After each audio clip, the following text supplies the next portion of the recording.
Good evening, and welcome to Midnight Horror Society. Here we take the strange and the chilling and tell them slowly, like whispers meant for the night. Tonight's story comes from Reddit, one of those rare finds that's so eerie. We had to bring it here and retell it in the MHS style. Credit goes to the original poster for sharing their experience. Before we begin, take a second to like the video and subscribe only if you feel at home here. In the comments, tell me where you're listening from and what time it is for you right now. It's always comforting to see how many of us are awake together in the dark. So dim the lights. Let the sound of the night, rain, crickets, or just the quiet of your room settle around you. Get comfortable. And when you're ready, let's step into tonight's story. I don't even know how to start this without sounding insane. A couple months ago, my entire family sat down for a backyard barbecue. And in the span of one night, we realized something terrifying. My Uncle Matt doesn't exist, at least not in any way that makes sense. I lined everyone up along my aunt's kitchen wall because I needed proof I wasn't losing it. Just humor me, I said. Shoulders to the wall. No kids. Adults only. They shuffled over. My parents, my aunts and uncles, the whole noisy cluster, rubbing sleep from their eyes, cradling half-empty mugs. The room smelled like burnt coffee and last night's charcoal. I pressed my thumb into the edge of the counter and counted out loud, tapping the air with each face. 1, 2, 3, 4, 5, 6, 7, 8, 9, 10. My voice snagged. There should have been 11 total, with me, 10 adults, plus me. I counted again, slower, like maybe numbers work differently at 11 in the morning after no sleep. 11, 12, 12. Nobody had slipped in. Nobody was hiding under the table. No one was standing behind a doorway. Still, there it was, 12. Every time I counted, the number stuck like a burr. I felt every hair lift on the back of my neck. I don't remember the exact words I used, but it was something like, "He's here. He's with us. I just can't see him." No one laughed. The clinking, the breath, the tiny kitchen noises, they all paused. My dad swallowed hard. My aunt's eyes glossed. Someone muttered a prayer under their breath. And that was the instant I realized something bone deep and awful. We hadn't lost our minds. Someone else was standing in that line. Let me explain how we got there. Both sides of my family are big, loud, and very sure of themselves. My parents each have a couple siblings. Most of them married, most of them had kids, and most of us live within a 2-hour radius, which means holidays are less special event and more weekly traffic jam with potato salad. There's always background noise, ice clinking, kids sprinting, an uncle pretending not to nap in a lawn chair. We grew up on top of each other. Cousins are basically siblings. Aunts act like extra parents. Everyone knows everybody's business whether they want to or not, except for one person who never fit neatly, Uncle Matt. He never married, no kids. He came to things when he came to things.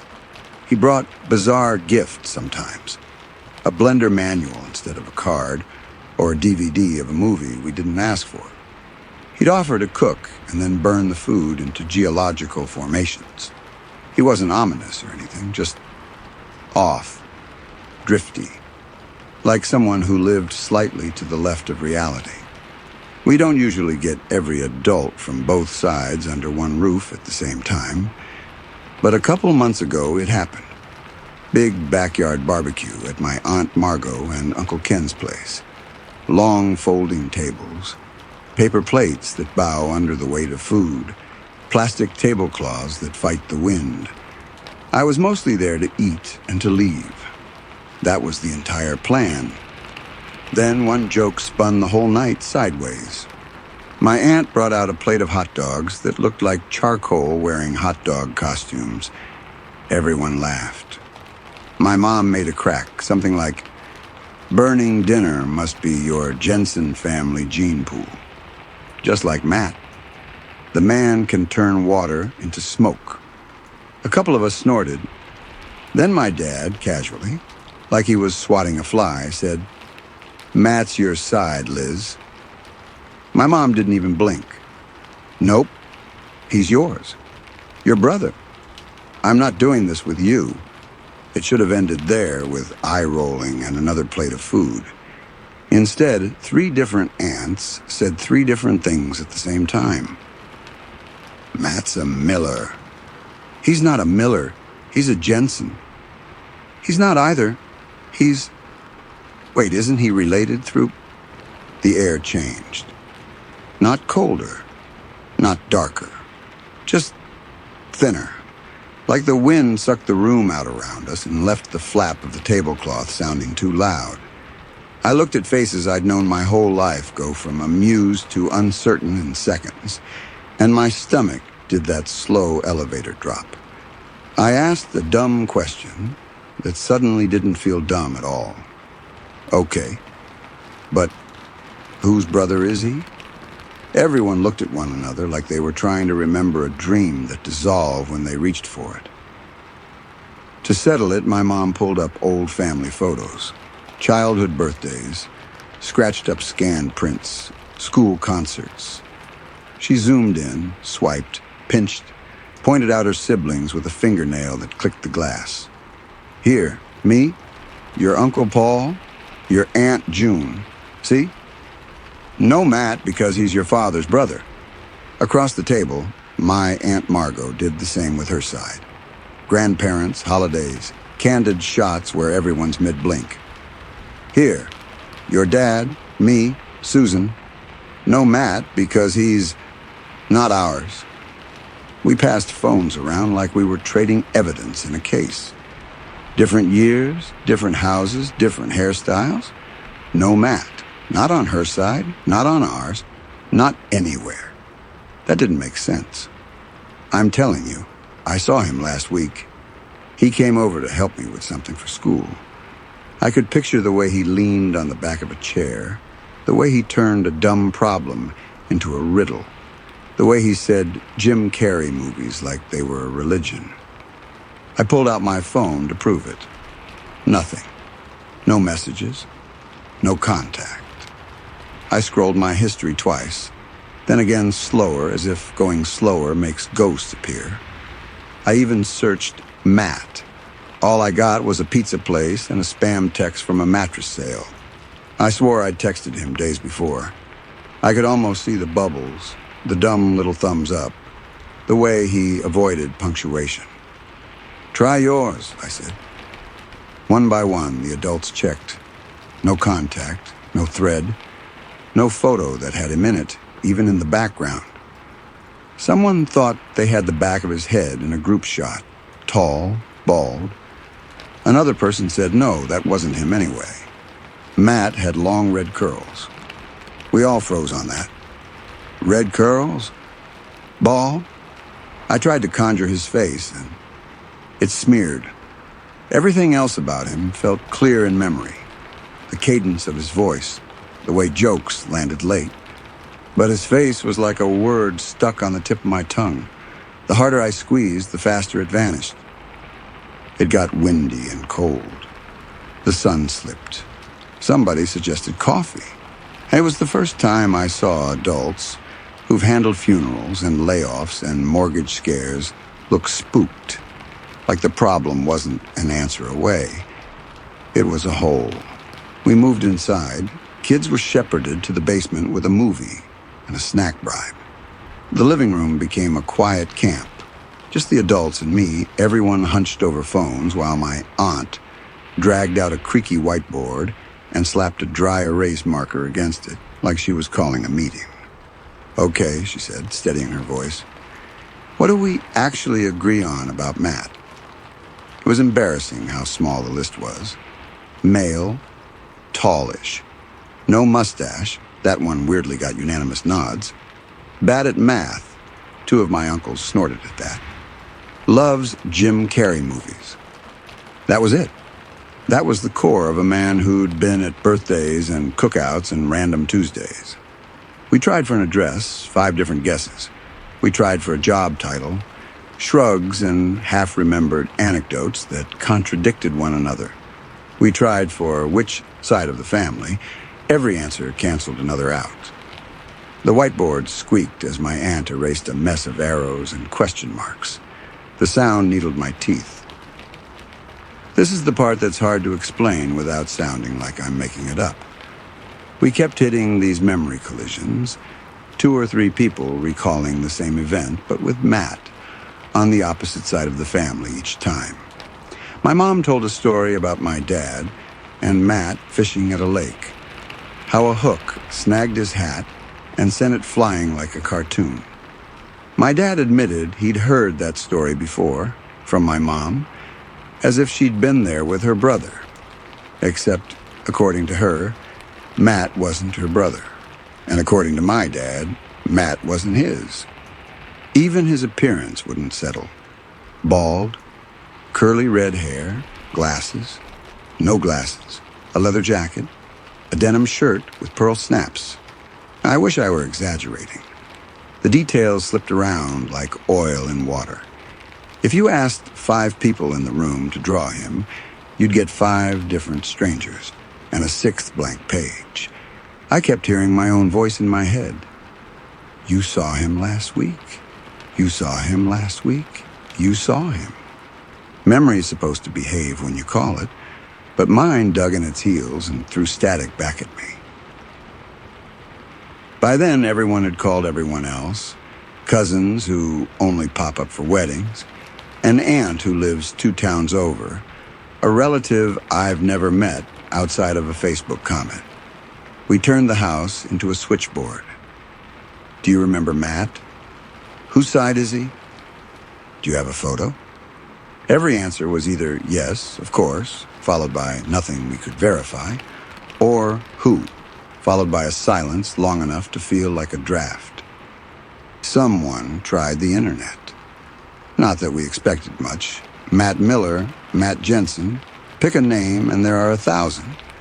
But we tried anyway, desperate for a single anchor point. It all felt stupid within 5 minutes. We weren't chasing a person. We were chasing a smear on glass.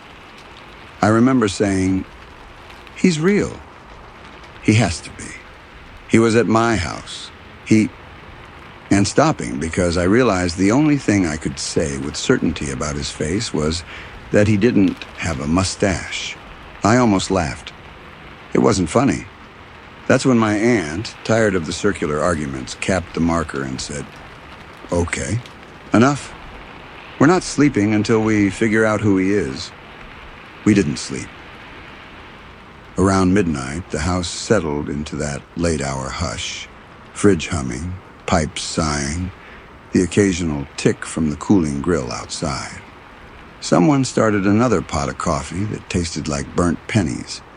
The whiteboard leaned against a bowl of leftover chips like it might fall and erase itself. That was the night we slid from, is Matt a cousin by marriage, into something colder.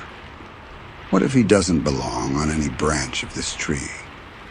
I kept running one test in my head, over and over, without saying it out loud yet.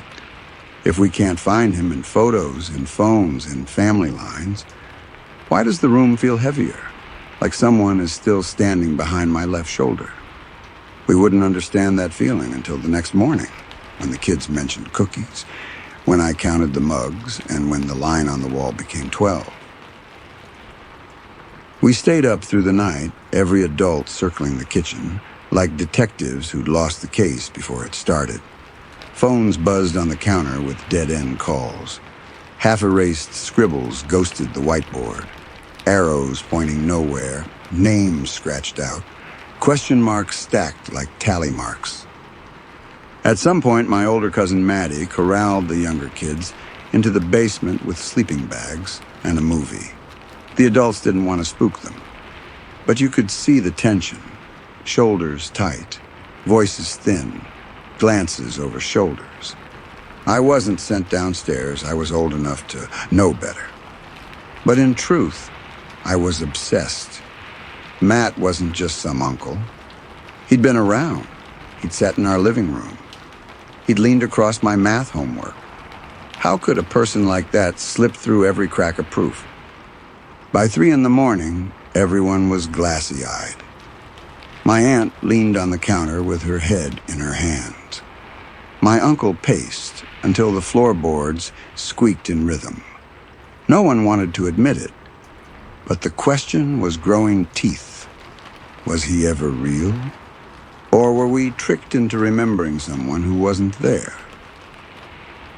We gave up on solving it and collapsed into couches and chairs.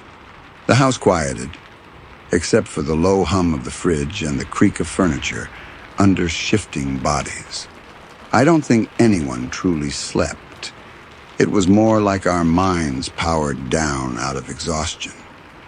When morning hit, sunlight came through the blinds in pale stripes. The smell of coffee drifted from the kitchen where my Aunt Margot rummaged for cereal. Kids were already up, voices bright, footsteps rattling down the hall. For a brief moment, it felt like the spell had lifted. Just a weird family debate we'd taken too far. Until we heard my little cousin Cass say it. She was skipping through the room, giggling, and she chirped, "Last night was fun. Remember when Uncle Matt brought us cookies?" Every adult froze. My Uncle Andrew's voice cracked when he said, "Cass, say that again." Cass blinked at him, wide-eyed. "What?" "That Uncle Matt gave us cookies. He said it was okay, and he put on a movie." She tilted her head, confused by how we all stared at her like she'd just dropped a confession. The words hit the room like a weight. He'd been with the kids. While we were tearing ourselves in circles upstairs, he'd been downstairs handing out cookies. The adults scrambled, tripping over each other to ask the other kids. Some nodded, some shrugged, some said no, they hadn't seen him. But Cass was certain, her face flushed as she insisted. "He was there. He said he was going upstairs to see you guys." That's when I noticed something wrong. Plates on the counter, empty mugs, little signs. I counted them, slow. 1, 2, 3. 10 adults plus me. That makes 11. But the table had 12 plates, 12 cups, half with coffee rings inside. 12 spots in a room where only 11 people sat. I said it out loud, and the silence that followed was thick enough to choke on. My dad rubbed his temples and whispered, I remember him bringing me a glass of water. I thought it was just normal." Another uncle said he saw Matt slip into the bathroom, but couldn't recall him ever coming out. It was like Matt planted the memory after the fact, like he'd pressed it into their heads while they weren't looking. I felt my chest tighten. If he could make us remember him, how often had he been in the room without us realizing? That's when I snapped. I asked everyone to line up against the kitchen wall. I don't know why. It was instinct, desperation, maybe both. They hesitated, but we were past the point of pretending. 10 adults, plus me, 11. I counted out loud, pointing at each shoulder. 9, 10, 11, 12, 12. I wasn't double counting. I wasn't including myself twice. Every time I ran through the line, the math warped. There was always one more. Some of the adults tried it, each with shaky voices. They all got the same number. Every single time. 12. But we couldn't see him. He was standing there with us, maybe leaning, maybe smiling, maybe not even pretending to hide. And our eyes just wouldn't register him. It was the most sickening feeling I've ever had. Knowing a presence is in the room, close enough to touch and being blind to it. We left later that day, shaken but pretending we weren't. But the problem followed us, because once the question cracked open, the memories started changing. At first, they were just odd. Matt stacking bowls in the kitchen for hours like it was a game. Matt packing for a trip with only trash bags in his suitcase. Matt reading an appliance manual to me as a bedtime story. But the longer we thought about him, the darker the memories became. Matt showing up in the middle of the night in people's houses. Matt giving out hammers for Christmas. Matt filling my dad's car with knives. Hundreds of dollars worth. Memories we weren't sure we'd actually lived. Until now, thinking about them, they sat too vividly in the brain to dismiss. It was like he was rotting inside our minds, seeding himself deeper every time we tried to pull him out. We even tried to go to the police. How do you explain this? There's a man named Matt. We don't know his last name. We can't describe his face. We have no pictures, no messages, no proof. But he's real. They couldn't help us. We had nothing. Not even a composite sketch. And yet, I knew. He was at family dinners. He was standing at the wall. He was here when the kids swore he gave them cookies. He was with us while we tried to prove he didn't exist. It wasn't a memory problem. It was something else. Something worse.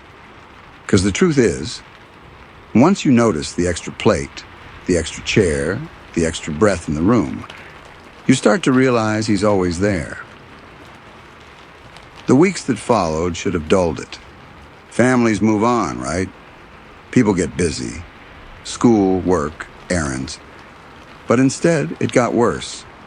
Memories of Matt started to change. The more we talked about him, the stranger and darker the memories became. We started recalling things that weren't just odd. They were wrong. Waking up at night to see him in the house. Hearing him shuffle through the kitchen in the dark. Finding objects misplaced. Knives, hammers, tools. Always things that could hurt someone. It was like the more we searched for proof of him, the more he infected our memories. Each one turned sour like meat going bad. I tried not to think about him, but that only made it worse. Because every family dinner, every time I counted heads, there was always one more. 12 when there should have been 11. Always an extra. And every time the number landed wrong, the hairs on my arms stood straight, like electricity in the air. I swear I could feel him there, breathing, waiting, planting memories in us like seeds. My family started to shrug it off, turning it into a joke. Leave an extra plate for Matt. Save a chair for Matt. They said it with nervous laughter, but I could see it in their eyes. They didn't want to face what it really meant. I couldn't laugh, because every time I tried to dig deeper, I felt him press back harder, like he knew I was searching, like he wanted me to stop. One night, sitting alone in my room, I tried to write down everything I could remember about him. And it should have been easy. An uncle I supposedly saw all the time. Instead, the page filled with contradictions. Tall, thin, broad, curly hair, bald, friendly, creepy, a man with no face, built out of scraps. And that's when it hit me. Matt wasn't fading because we forgot him. He was fading because we remembered him too clearly. The act of trying to define him was unraveling him. And he knew it. That's why the memories turned rotten. That's why the gifts grew dangerous. That's why the fear spread. Because he wasn't supposed to be found. Now, I don't know what he is. A man? A parasite? A story my family accidentally invited to stay? But I know this. He's still around. At every dinner, every holiday, every barbecue. There's always one extra. Sometimes, when the noise dies down, I catch the weight of eyes on me just out of reach. Sometimes I hear my name whispered when no one's close enough to say it. And I know deep in my bones, that he's waiting for me to stop looking. That if I let go, he'll sink into us completely. But I can't stop. I won't stop. Because if Uncle Matt doesn't exist, then what the hell has been standing next to me all these years? Have you ever had a memory that didn't make sense? Or a family member nobody could prove was real? Let me know your theory in the comments.